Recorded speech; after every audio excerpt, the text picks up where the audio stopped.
Americans are having fewer babies. In fact, the birth rate dropped in 2023 to its lowest level in a century. The only group that saw an increase were women 40 and older.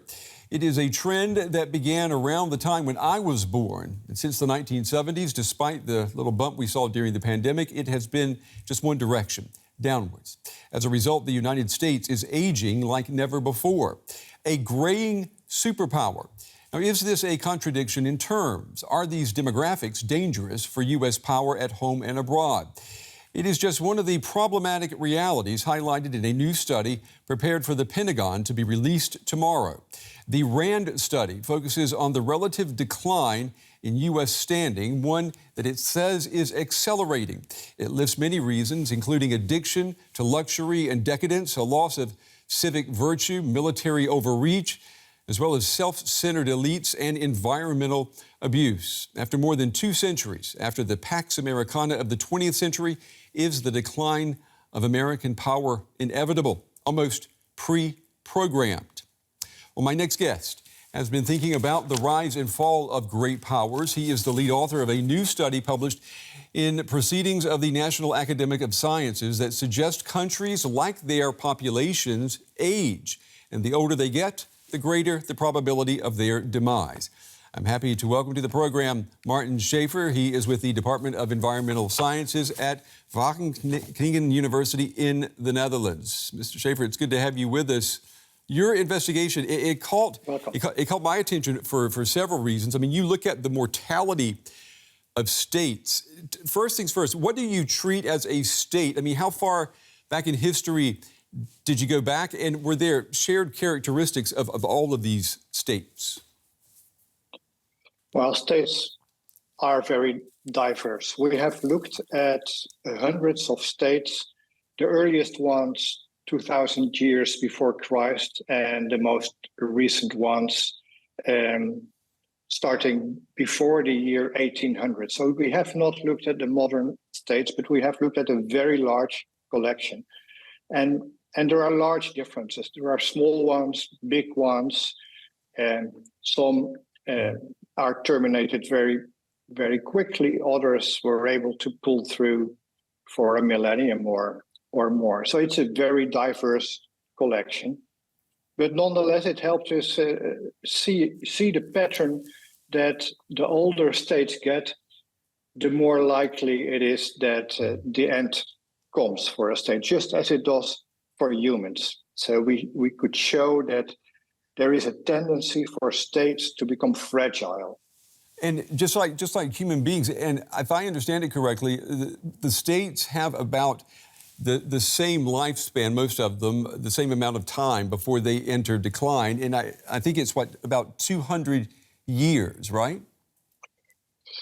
Well, yeah, but there is a difference to humans. So for humans, the probability that you die in any given year, it goes up increasingly rapidly as you become older. That's why none of us become really, really very old.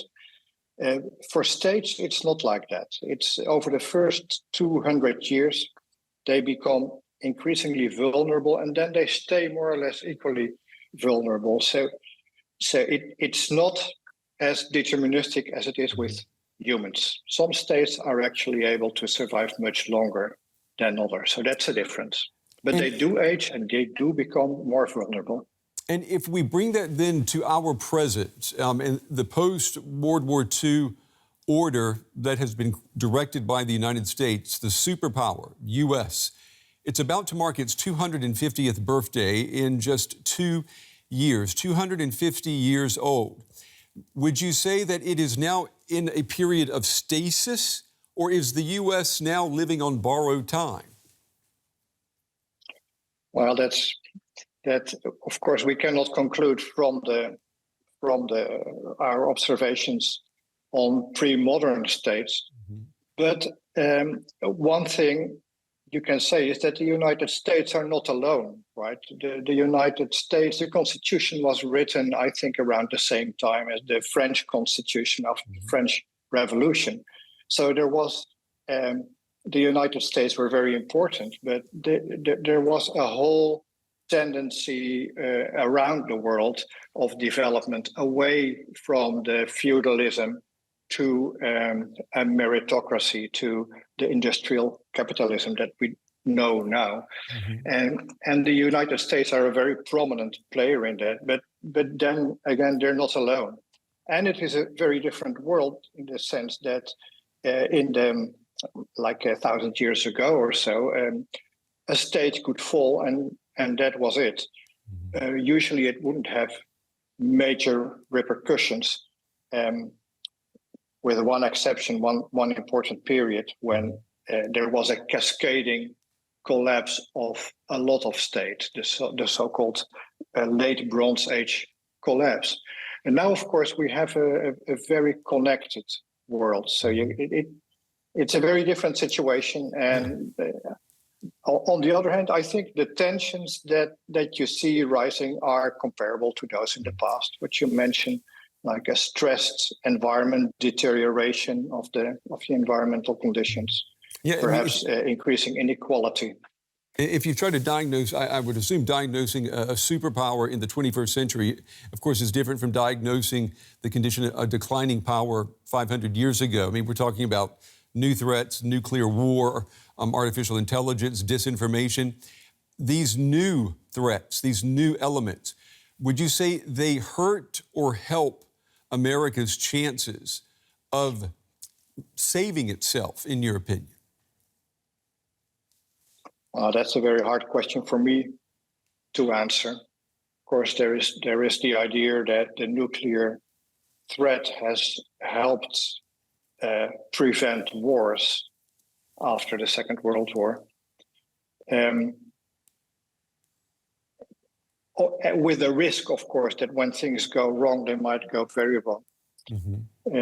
I think what is definitely true is that we are all more connected to the world than before. And that is true for the United States. It's true for the Netherlands, where I live, too.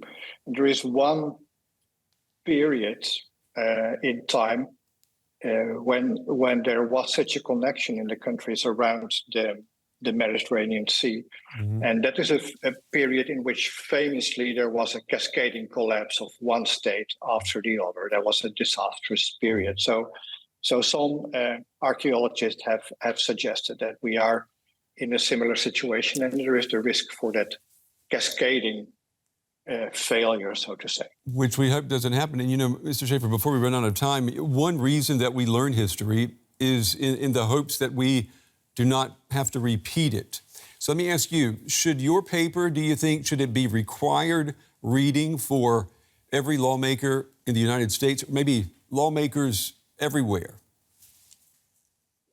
I think it's a good idea because it shows that there is this tendency to become fragile, but it also shows that it is not inevitable.